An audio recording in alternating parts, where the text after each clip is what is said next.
Very good morning all of you. देखिए students, आपके 40% syllabus reduction हो गया है, कम हो गया है।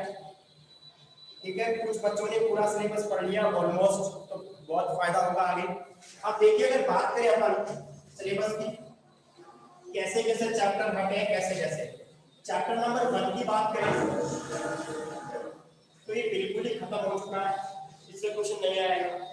लेकिन इसमें देखिए, अगर मैं पॉइंट्स को मिलाए, मैंने काफी देखा है टॉपिक्स को, आप लोगों ने सिलेबस आपके आधी चीज समझ में आधी नहीं आई, लेकिन मैंने उस सभी चीज को देखा है, पॉइंट टू पॉइंट चीज नोटिस की है। इसमें एक पॉइंट के बारे में कुछ भी नहीं बोला, जी ओ एफ और एफ ओ जी के बारे में। वैसे क्वेश्चन तो नहीं आएगा यहाँ से, लेकिन हम छोटा सा कॉन्सेप्ट वहां बता देंगे कि जी ओ एफ कैसे निकालते हैं, एफ ओ जी कैसे निकालते हैं।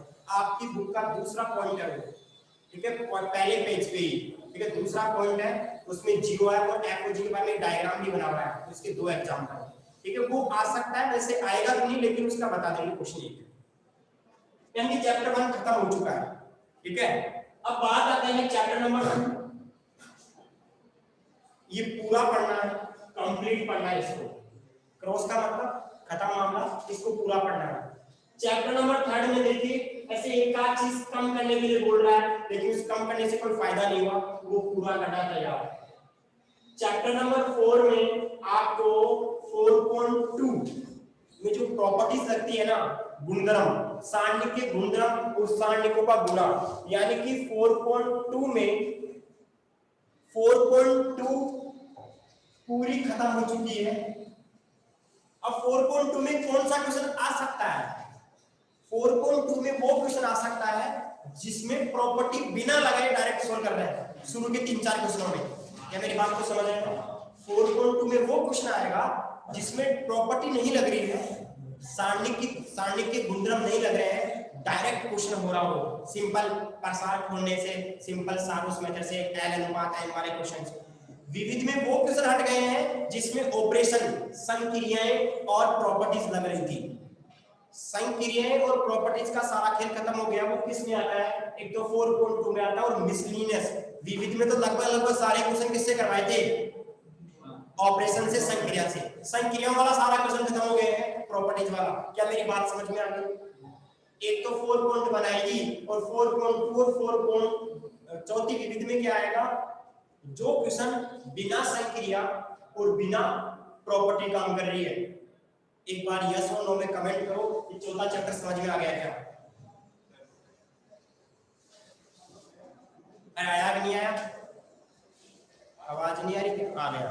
ओके ओके, अब आ जाओ चैप्टर नंबर 5 में। इसका मतलब क्या हुआ?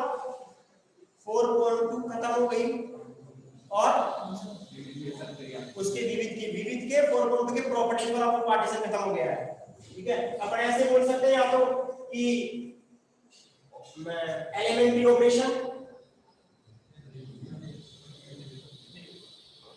ठीक है, हिंदी में क्या बोलते हैं इसको? संक्रिया बोलते हैं।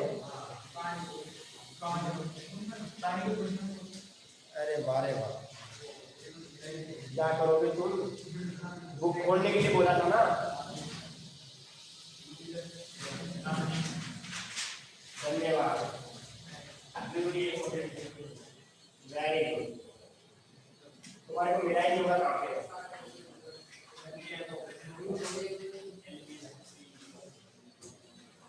प्रारंभिक संक्रियाएं,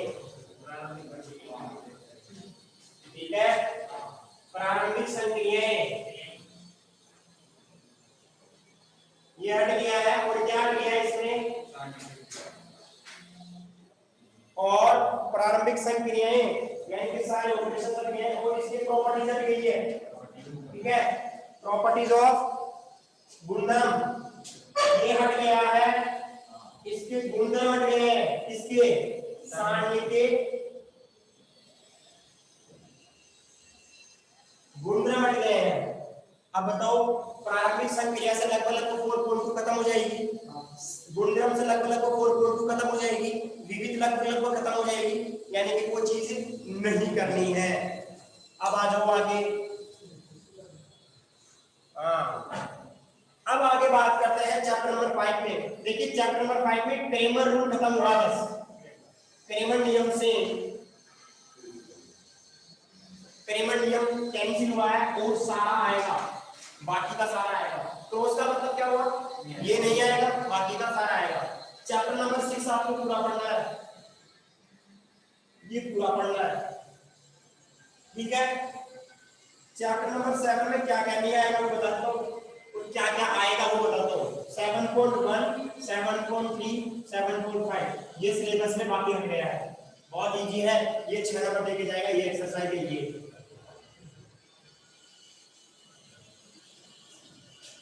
अब आ जाओ चैप्टर नंबर 8 में, चैप्टर नंबर 8 में क्या बचा है, 8.2 आएगी, 8.3 आएगी, 8.5 आएगी। तो चलिए आपका चैप्टर ले लो, ये आएंगे।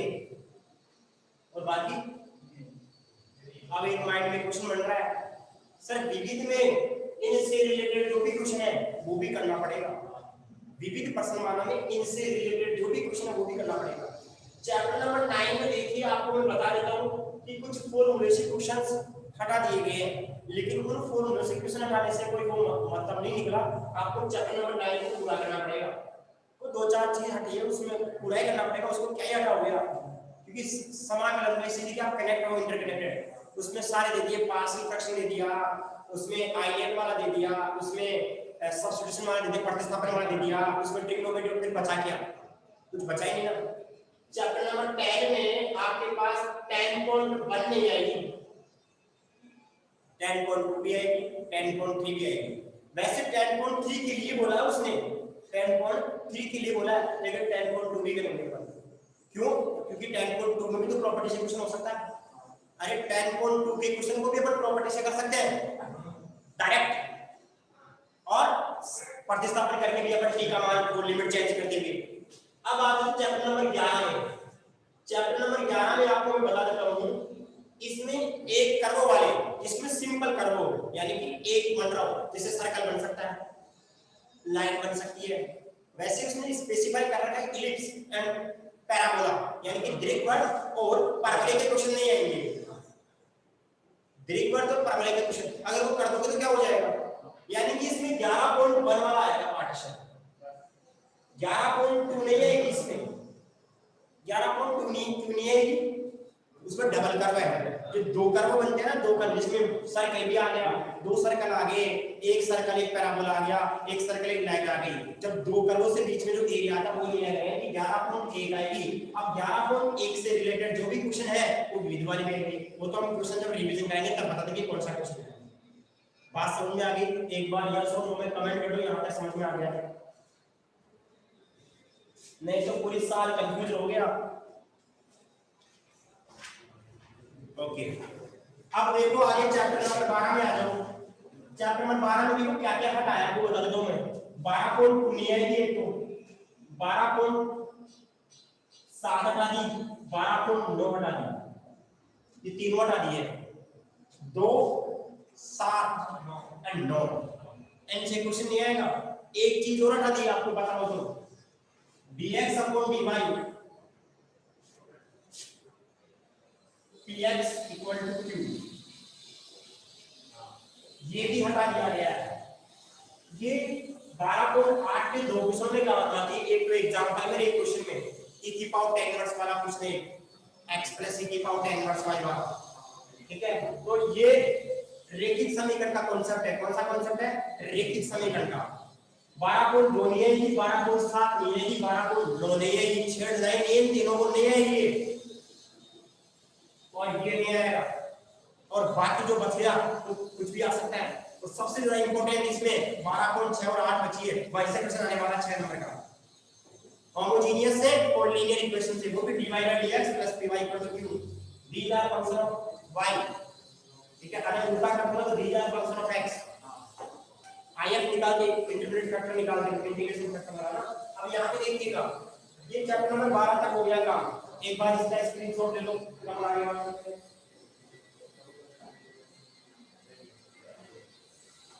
छोटी मोटी चीज अगर कोई चीज बच जाएगी वो भी तो मैं कहता, लेकिन ये मेनली यही है चीजें जो मैं बता रहा हूँ।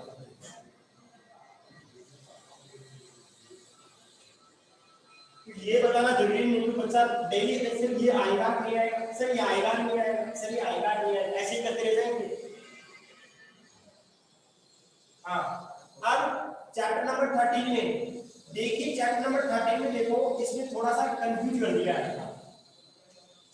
चैप्टर नंबर 13 में कंफ्यूज कैसे कर दिया वो देखो, मैं आपको बताता हूँ कंफ्यूज कैसे किया है। 13.1, 13.2, 13.3 पूरी आएगी, उसमें एक चीज नहीं आएगी। क्या नहीं आएगी? त्रिभुज का क्षेत्रफल, त्रिभुज का सदिश क्षेत्रफल, त्रिभुज का सदिश क्षेत्रफल। 13.1, 13.2, 13.3 ये तीनों बोल रहा है कि तीनों तो आएगी, लेकिन ये तीनों तो आएगी, लेकिन इस पे ऐसे बोल रहा है कि तीनों आएगी दिस एंड दिस। लेकिन इसने एक बात बोल दी कि 13.3 में ना एक त्रिभुज का क्षेत्रफल सदिश क्षेत्रफल का वो नहीं आएगा, वो वाला क्वेश्चन नहीं करेंगे। बात तो वही है ना, वो वाला क्वेश्चन हम नहीं करेंगे। अब बात आती है कि इसमें एक चीज और बोल दी इसने, 13.4 में ऐसे बोला कि अदिश त्रिगुणनफल नहीं आएगा, अदिश त्रिगुणनफल नहीं आएगा। और बेटा जब अदिश नहीं आएगा तो फिर सदिश के बारे में कुछ बोला ही नहीं, उसने कुछ नहीं बोला है, सिलेबस भी नहीं बोला है, जो संशोधित सिलेबस है उसमें भी नहीं बोला है, और हटाया उसमें भी नहीं बोला है। तो बात ये रही कि 13वें चैप्टर में अदिश त्रिगुणनफल लेगा बस, और अपन सारा पढ़ेंगे। अब अदिश त्रिगुणनफल किस में आता है? 13.4 में, वो तो सदिश त्रिगुणनफल है। अदिश त्रिगुणनफल किस में आता है? 13.4 में आता है। कहने का मतलब इस चैप्टर को पूरा ही पढ़ लो सबसे बेस्ट रहेगा, है ना। अगर इस चैप्टर को अपन पूरा ही पढ़ लें तो बेस्ट रहेगा। बस ये एक पॉइंट हटाया है, एक पॉइंट हटाया है अदिश त्रिगुणनफल। तो अपन क्या कर लेते हैं, इस चैप्टर को क्या कर लेंगे, पूरा ही पढ़ लेंगे। क्वेश्चन तो नहीं आएगा अदिश त्रिगुणनफल से, क्वेश्चन तो नहीं आएगा, फिर भी इस चैप्टर को क्या कर लेंगे, पूरा ही समझा देंगे। मेरी बात को समझ गए होंगे। अब आ जाओ चैप्टर नंबर 14 में, कुछ भी नहीं सोचना है। 14.6 नहीं आएगी, 14.7 नहीं आएगी, यानी कि प्लेन नहीं आएगा, समतल हटा दिया है। अब समतल के जो भी क्वेश्चन विविध में है वो भी बाय डिफॉल्ट हट गए, यानी कि 14.1 से 5 तक। अब बात आती है क्वेश्चन कहां से आएगा ज्यादा, अरे क्वेश्चन 14.5 से आता है, 14.4 से आता है। एक और हटा दिया है इसमें, 14.3 में हटा दिया है। 14.3 का मतलब है उसमें एक क्वेश्चन है वो तो करवाना पड़ेगा, क्वेश्चन नंबर 4 उसका एक क्वेश्चन है उसमें वो तो करवा लेंगे। 14.3 जो 14.3 है वो हटा दिया है, लेकिन फिर भी अपन 14.3 को तो पढ़ लेंगे क्योंकि इसमें एक ही एंगल है sin थीटा वाला। क्या मेरी बात को समझ गए? हाँ, 14.3 निकालो, एक बार क्वेश्चन है वो मैं बताऊंगा कि वो तो करवाना ही है।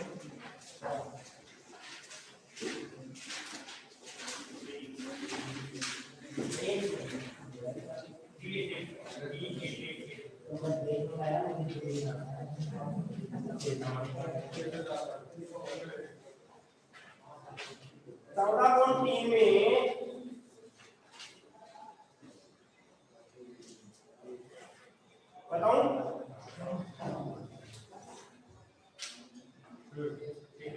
14.3 में 3 क्वेश्चन करने पड़ेंगे अपने को। एक तो एग्जांपल नंबर 12 है 5, तो अपन ऐसे करते हैं 14.3 को काउंट ही नहीं करते ना, क्योंकि माता बच्ची करेगी, सही है ना। पढ़ाओ इसको 14.3 में 3 क्वेश्चन, एक तो पांचवा 6 भी है क्या इसको, पांचवा छठा और एक लास्ट एग्जांपल है, वो तीनों क्वेश्चन आएंगे। तीनों क्वेश्चन सिलेबस में है, और जो 3 बच गए 3 क्वेश्चन 2 एग्जाम्पल को नहीं आएंगे, तो अपन इतना कंफ्यूजन नहीं करेंगे, अपन पूरे एक्सरसाइज को खत्म करेंगे। तो ये नहीं आएगा 14.6, अरे ये भाई साहब तो मना ही कर देंगे, मुझे तो नहीं लेना है, ठीक है। अब ये क्यों नहीं आएगा, इसका रीजन बताओ। ये देखिए तुम्हारे कम करने से चैप्टर नंबर 15 कम करने से की बार 11वीं क्लास में एनसीईआरटी सिलेबस आया, उसमें 15वां चैप्टर, वहां पे भी एक चैप्टर है समीकरण वाला, तो वहां पे भी हटा दिया पूरा, वहां पे भी मैंने पढ़ा दिया, तुम्हारी को मैंने पढ़ा दिया था। अब आती 10th में 4.2 थी, वहां पे भी हटा दिया और मैंने वहां पे पढ़ा दिया, ठीक है। तो वो भी नहीं पढ़ेंगे, 11th वाले भी नहीं पढ़ेंगे, तुम भी नहीं पढ़ोगे। क्यों नहीं पढ़ेंगे, इसका इतना एप्लीकेशन नहीं है डेली लाइफ में। मैं आपको बताता हूँ, वही चीज सिलेबस में रखी थी डेली लाइफ में एप्लीकेशन को। अब क्रेमर रूल से बोला है कि अपन किसी भी मैट्रिक्स के लीनियर इक्वेशन को सोल्व कर सकते हैं, यानी कि समीकरण निकाल को अपन क्रेमर नियम से हल कर सकते हैं। ये कोई गारंटी थोड़ी है कि क्रेमर से अपन आगे सिद्धांत से भी तो कर सकते हैं, अरे मैट्रिक्स मेथड से भी तो कर सकते हैं। अब आती चैप्टर नंबर 16 में, अब चैप्टर नंबर 16 में क्या क्या आएगा वो आपको बता देता हूँ 16.1 आएगी, 16.2 आएगी, 16.3 तो खत्म ही कर दी बेस थ्योरम। अब उसमें 16.3 तो कौन सी थ्योरम दी? Bayes theorem, Bayes theorem. हाँ 16.3 खत्म कर दी, उसमें टोटल प्रोबेबिलिटी वाला क्वेश्चन आता, लेकिन 16.3 तो बिल्कुल ही खत्म कर दिए।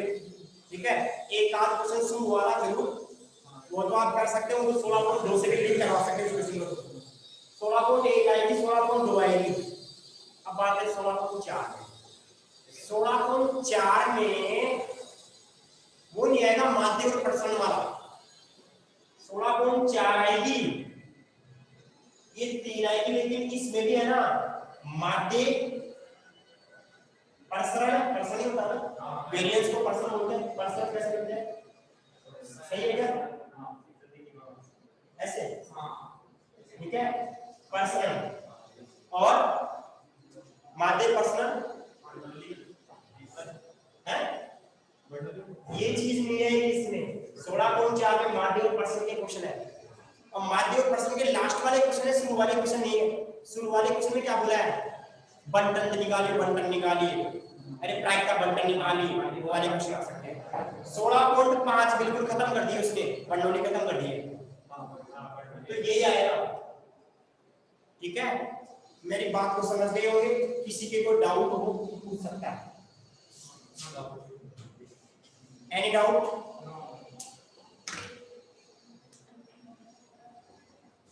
यस और नो? नो, स्क्रीनशॉट ले लो इसका।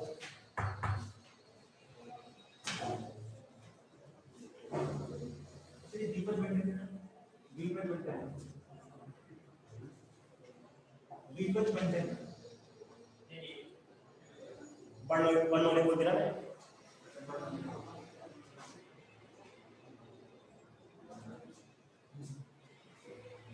प्रोबेबिलिटी की बात कर रहे हैं ना,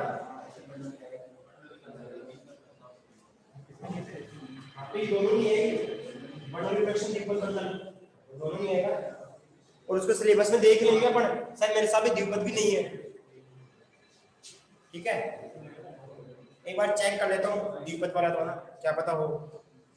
एक सेकंड, लेकिन लास्ट टॉपिक है उसमें 16 चैप्टर में नहीं है क्या? देखा था तूने? एक मिनट चेक कर लेता हूँ मैं। हाँ नहीं है, द्विपद पर बंटन भी नहीं आएगा, बर्नौली भी नहीं आएगा, मैंने लिख दिया ना वही आएगा, ये जाएंगे, इसमें माध्य और प्रसरण वाला नहीं आएगा। अब तो बढ़िया ही यहीं से क्वेश्चन आने वाला है, यहाँ से तो क्या ही क्वेश्चन आएगा, आ सकता है वैसे। हाँ 3 नंबर का भी दे दिया, कोई भरोसा नहीं। तो अब चैप्टर के नंबर्स भी बता देते हैं आपको, चैप्टर के नंबर्स कैसे कैसे आएंगे।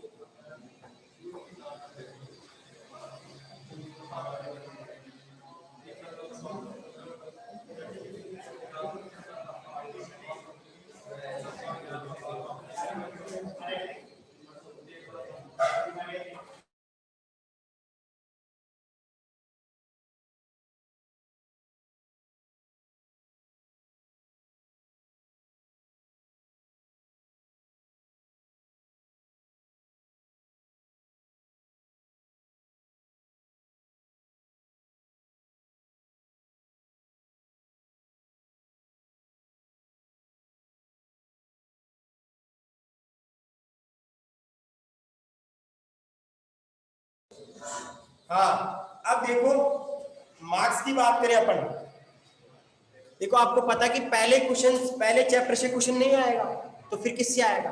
दूसरे से। अब दूसरे से जब क्वेश्चन आएगा और वो कितने नंबर का आएगा?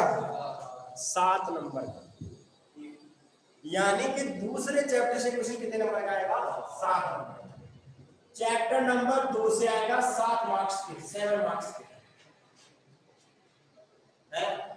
अब आ जाओ आगे, चैप्टर नंबर आपका तीसरा, चौथा और 5वां। अरे वारे,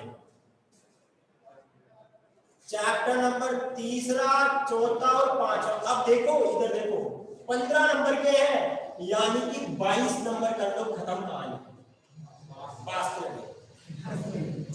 इनको खोल के भी जाओ, 22 नंबर खत्म हो गए, 100 नंबर लाना आसान काम हो गया, मैं आपको बता देता हूँ, लेकिन मेहनत करोगे तो। अब ऐसा क्यों? क्योंकि चैप्टर नंबर 2 में लिमिटेड इक्वेशन है और चौथे चैप्टर में बहुत कुछ हटा दिया है तो डर लगता है। थर्ड वाले में सिंपल क्वेश्चन है, 5 में आपको मैंने बड़े तरीके से क्या होगा टेस्ट भी ले रखा है। तो ये 3 तो ऐसे ही फोकट के, ये तो फिर भी कोई क्वेश्चन गलत हो सकता है, लेकिन ये तो ऐसे ही बोल के भी जाओ 15 नंबर खत्म, पास 15 नंबर हो गए। अब आ जाओ, अब जिसने पढ़ा होगा उसने तो क्लियर हो गए। 22 नंबर तो ये तो सर मेरे खत्म है। चैप्टर नंबर 6 और 7 की बात करें,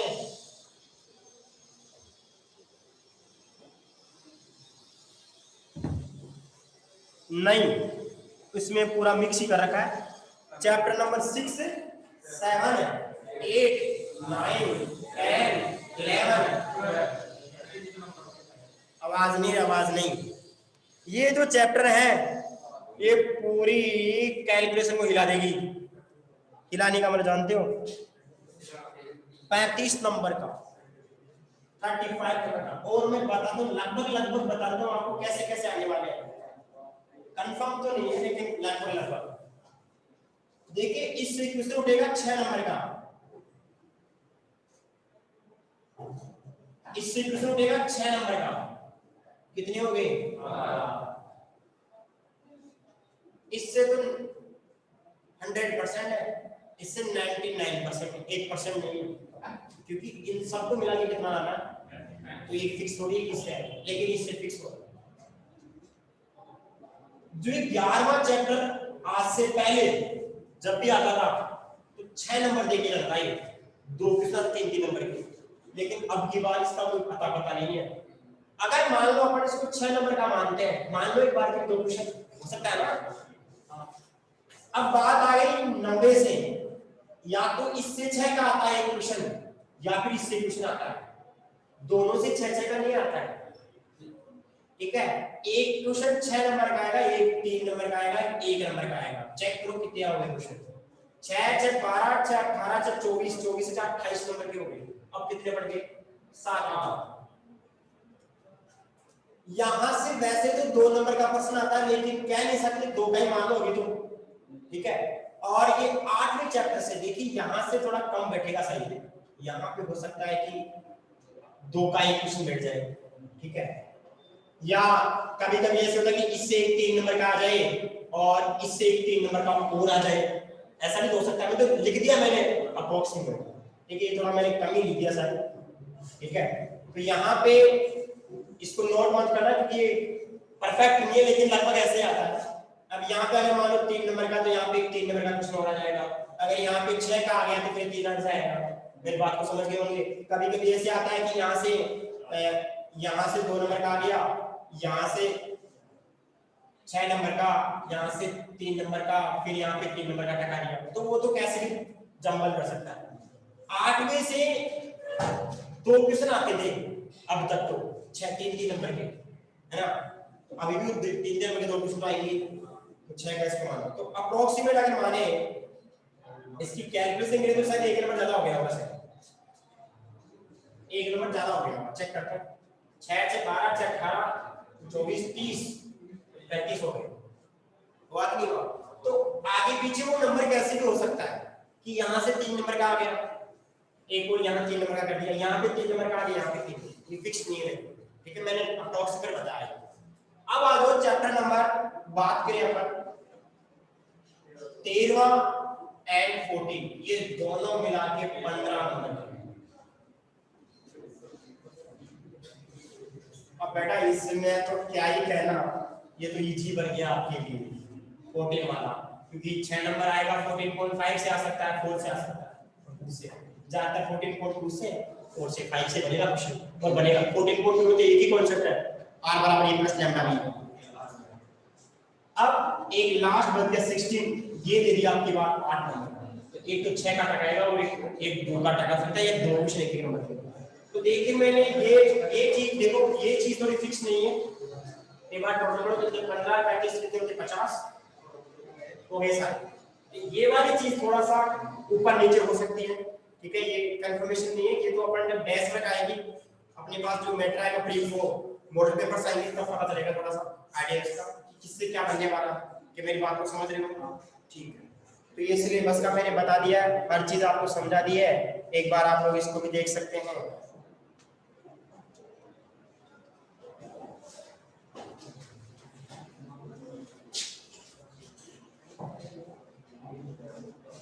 अब ऐसे मत करें कि सिर्फ 9 नंबर का, ये ऐसा 15 नंबर का भी हो सकता है, दो दो एक 3 नंबर का यहाँ से उठा के चेप दिया, यहाँ 3 से उठा के, कितने का भी हो सकता है। ठीक है, आगे बात समझ में। अब बात करते हैं जहां अपन ने खत्म किया था उसके आगे से।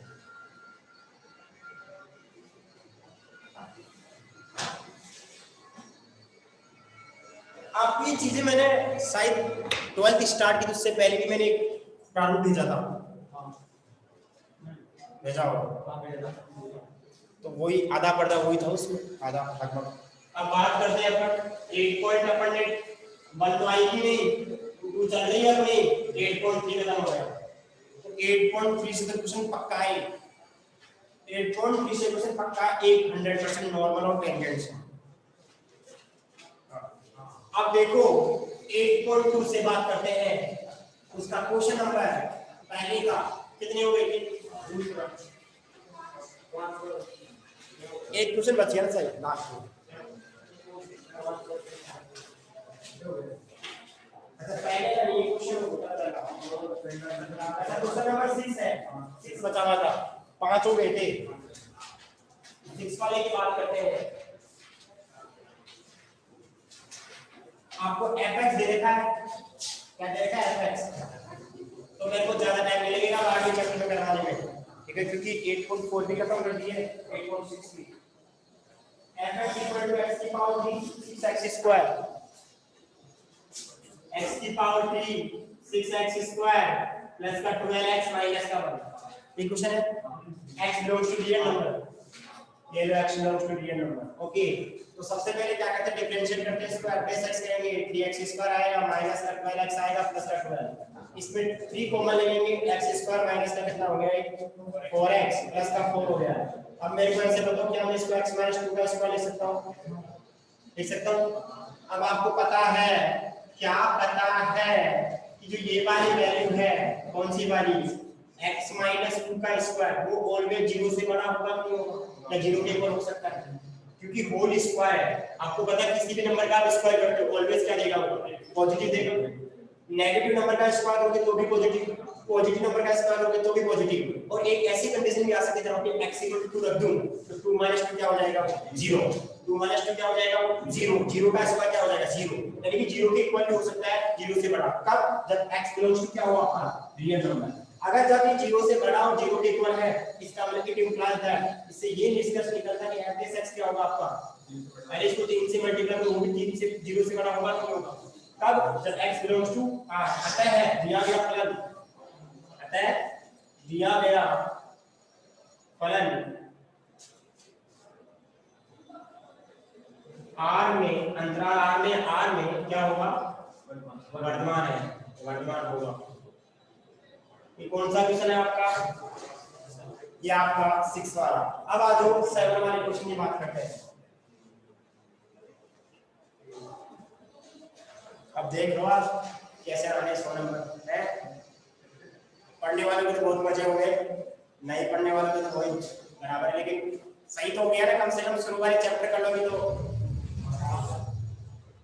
शुरू वाले चैप्टर का बैलेंस बढ़ा दिया है बहुत ज्यादा, 15 नंबर कर दिए शुरू 3 चैप्टरों में, और 4 चैप्टरों में 22 नंबर, तो छोड़ना ही नहीं है वो क्वेश्चन, तो कोई सा भी उच्च टेढ़ा मेढ़ा उल्टा सीधा। अब आ जाओ आगे क्वेश्चन नंबर 7 की बात करते हैं। इसमें भी आपको वही बोल रहा है, इसमें डिक्रीजिंग प्रूफ करना है, tan - x x, वैसे ही करेंगे उसी कॉन्सेप्ट से, अपन एक ही कॉन्सेप्ट लेके चलेंगे, कोई कॉन्सेप्ट चेंज नहीं करेंगे, ठीक है। fx कितना है, tan - x माइनस का x, तो f(x) हो जाएगा कितना हो जाएगा 1/1 + x² ये माइनस का 1, सोल्व करेंगे इसको कितना आएगा 1 - 1 - x², पता ही कितना आएगा -x² अपन 1 + x²। क्या मेरी बात को समझ रहे हो आप लोग। अब देखो, अब आपको डिक्रीजिंग प्रूफ करना है, यानी कि आसमान, ठीक है।